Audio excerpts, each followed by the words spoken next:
In 2002, a series of terrifying disappearances in a small Ohio town baffled the FBI. Witnesses described seeing a faceless, shadowy figure lurking just before each person vanished. As the investigation deepened, agents found themselves haunted by the same eerie presence. Was it a man, a myth, or something far more sinister? The shadowman may be watching, and he's waiting to strike again. The shadowman. In the annals of FBI history, few cases have sent as many chills down the spines of seasoned agents as the one involving a figure that came to be known only as the Shadowman. The case remains shrouded in mystery, but the details that have emerged are enough to make even the bravest quiver. This is not just a ghost story. This is a true story of fear, paranoia, and the unexplainable. It began in 2002 in the small, quiet town of Middletown, Ohio. The town was unremarkable, a place where nothing significant happened, until a series of strange, horrific disappearances rocked the community. Over the span of just 6 months, 5 people vanished without a trace. There were no signs of struggle, no clues, and no ransom demands. The people simply disappeared, as if swallowed by the earth. The local police, overwhelmed and baffled, requested the help of the FBI. At first, the Bureau believed it to be the work of a highly organized criminal or a cult. However, as the investigation unfolded, they began to suspect something much darker, something that could not be easily explained by the logical minds of law enforcement. The first to disappear was a young woman named Emily Harper. She had been walking home from work one evening when she seemingly vanished into thin air. Her body was never found, but there was one strange piece of evidence. A witness claimed to have seen a tall, dark figure following her moments before she disappeared. The witness, shaken but certain of what she saw, described the figure as shadow-like, with no distinguishable features, as if it were a living, breathing shadow. The FBI dismissed this description as hysteria, or a case of mistaken identity. But when the second person disappeared, the story became eerily similar. A man named George Walters, walking home late at night after drinking at a local bar, vanished along a stretch of road. Once again, a witness reported seeing a shadowy figure lurking nearby just moments before. This time, the description was even more chilling. The witness claimed that the figure had no face. As the months went by, more people vanished, and the reports of the shadowy figure increased. Each time, the figure was described as taller than an average person, with an unnatural gait, and always lurking in the periphery, as if watching from the darkness. The people of Middletown became consumed by fear, and soon the legend of the Shadowman spread throughout the town. The FBI ramped up their investigation, but every lead led to a dead end. Security cameras would glitch or malfunction whenever the disappearances occurred. The agents assigned to the case, seasoned veterans of violent crimes and high-profile investigations, began to experience strange phenomena themselves. Some reported waking up in the middle of the night, sensing that someone or something was in their room, only to find no one there. Others claimed to see fleeting glimpses of the shadowy figure in the corners of their vision, only for it to disappear when they turned to face it. One agent, Special Agent Sarah Whitfield, became particularly obsessed with the case. She had been with the FBI for over a decade and had seen her fair share of bizarre cases, but this one was different. She couldn't shake the feeling that something supernatural was at play. As she dug deeper into the town's history, she uncovered a disturbing pattern. Every few decades, a wave of disappearances had plagued Middletown, always accompanied by sightings of a shadowy figure.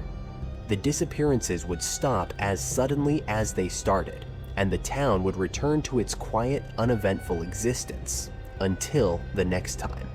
Agent Whitfield's investigation took a darker turn when she began to experience terrifying events in her own home. Late at night, she would hear whispering voices coming from the walls, though she lived alone. Objects would move on their own, and her once safe home became a place of dread. One night, she woke up to find a tall, faceless shadow standing at the foot of her bed. Frozen in fear, she could only watch as the figure slowly melted into the darkness. Shaken to her core, Whitfield continued her work, but confided in her partner, Special Agent Tom Wilkes, about the strange happenings. Wilkes, ever the skeptic, brushed off her concerns as stress from the intense nature of the case. But even he couldn't explain the eerie feeling that had settled over their team, nor the fact that 2 other agents assigned to the case had abruptly resigned, citing severe nightmares and unexplained health issues. Then, something happened that turned the case from bizarre to outright terrifying. One of the missing persons, a woman named Lisa Daniels, reappeared. She was found wandering the woods outside of Middletown, disoriented and barely coherent. When questioned, she described being taken by a dark figure that she could never fully see. She claimed to have been held in a place of absolute darkness, where time ceased to exist. Her description of her captor was chilling. It was like a shadow that was alive. It had no face, but I knew it was watching me. What made Lisa's account even more terrifying was the fact that she had been missing for over a year, but to her, it had only felt like a few days. Medical examinations revealed that her body had not aged in the time she was gone, and there were no signs of malnutrition or physical harm, despite her time in captivity. It was as if she had simply stepped out of time and into another dimension. Lisa's reappearance only deepened the mystery. The FBI, desperate for answers, continued their investigation, but with no leads and mounting fear within the community, the case eventually went cold. The disappearances stopped as abruptly as they had begun, and the sightings of the shadowman ceased. Middletown returned to its sleepy normalcy, but the lingering fear remained. Special Agent Sarah Whitfield, forever haunted by her brush with the unexplainable, resigned from the FBI shortly after the case was closed. She moved far from Middletown, but in her final report, she left a chilling note. The Shadowman is not gone. He is simply waiting, watching. To this day, the case remains unsolved. Was the Shadowman a manifestation of something supernatural? Or was there a more logical explanation that the FBI simply couldn't uncover? No one knows for sure, but the case continues to haunt those who worked on it. And every once in a while, a person in Middletown claims to see a dark figure lurking in the shadows, watching, waiting. Some say the disappearances are set to begin again, and when they do, the Shadowman will return. Is it real? Is it just a figment of collective fear? Only time will tell. This has been a true story from Horrific Stories. Keep your lights on, because you never know who or what might be lurking in the dark.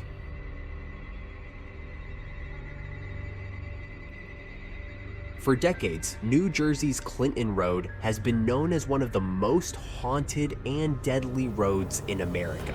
Strange accidents, ghostly apparitions, and sinister rituals have plagued this lonely stretch of asphalt, leaving behind a trail of death and mystery.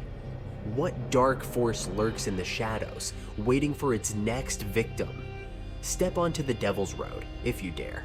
This is Horrific Stories, where true terror comes alive.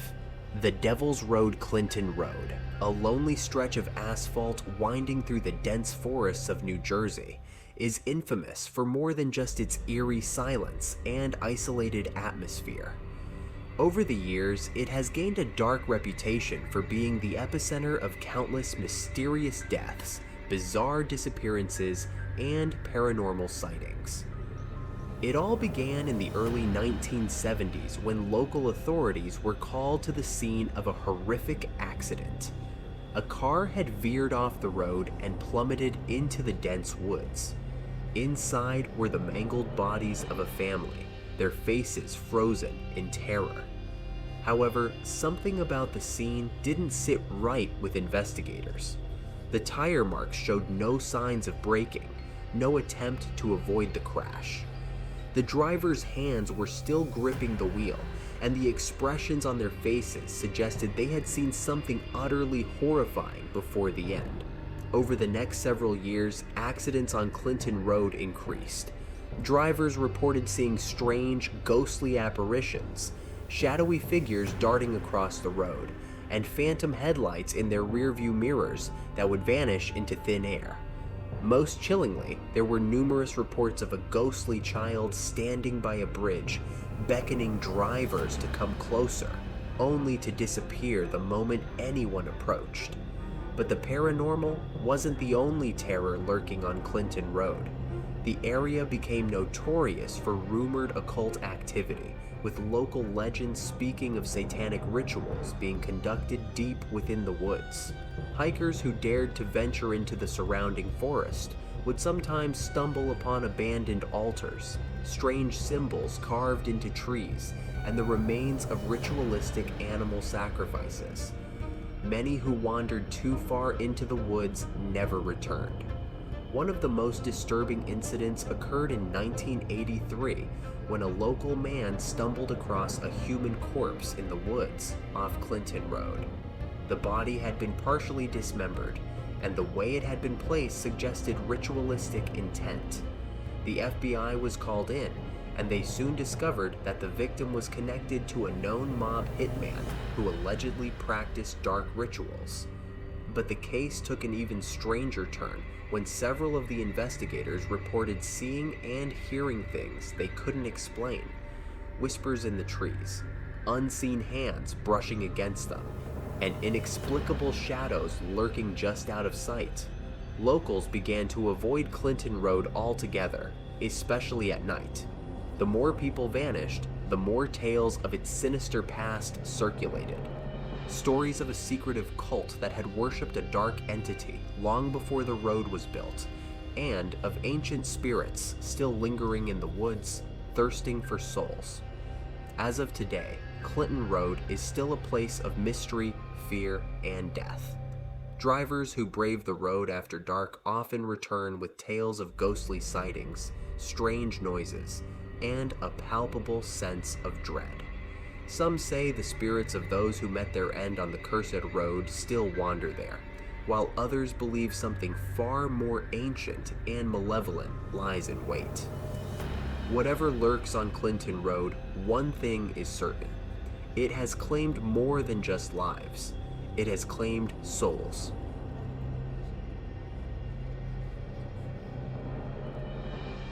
In 2011, a series of chilling incidents occurred in Seattle, Washington, that baffled law enforcement and terrified local residents.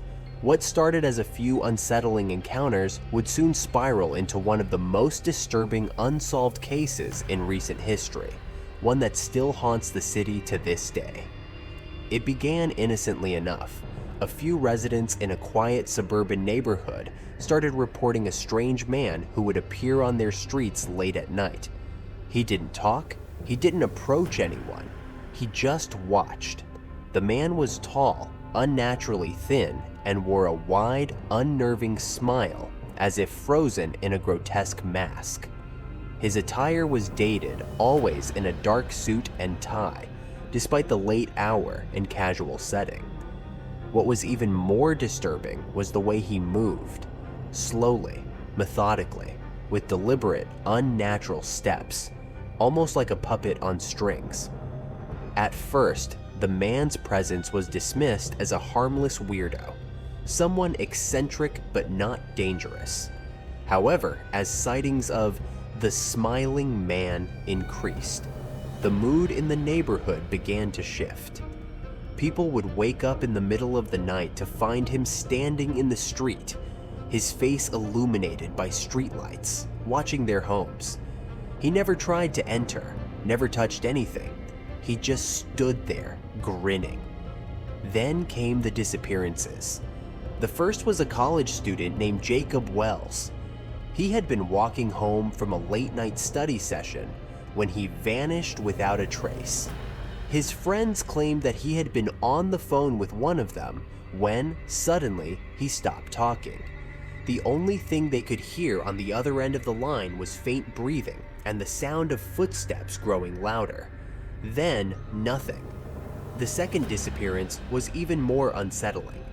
A young woman named Rachel Dunn was walking her dog late at night when she disappeared in the same area Jacob had last been seen.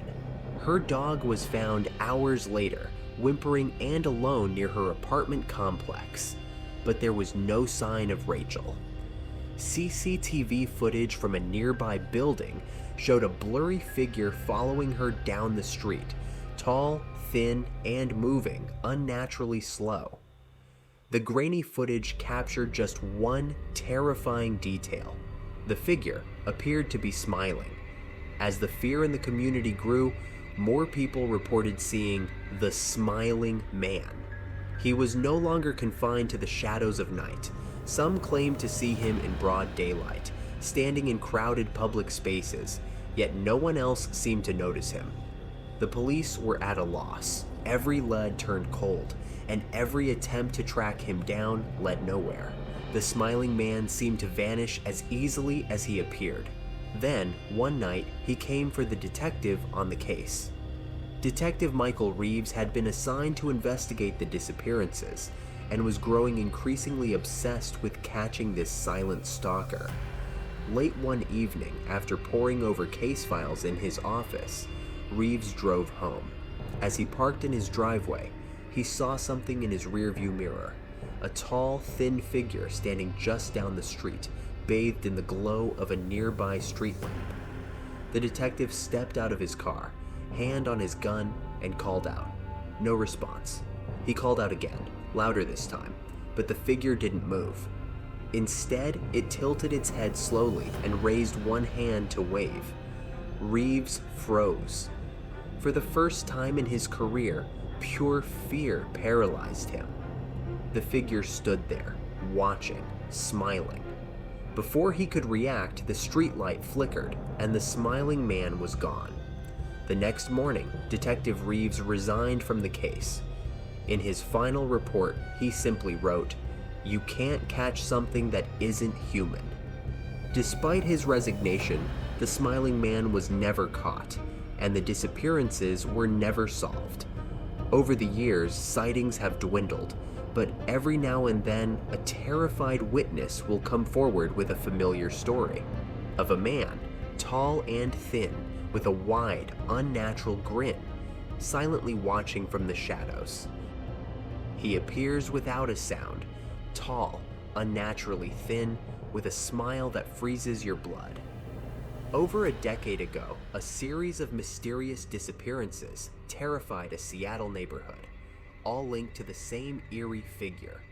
Was he human or something far worse? The smiling man may still be out there, watching. This is Horrific Stories, where the line between reality and nightmare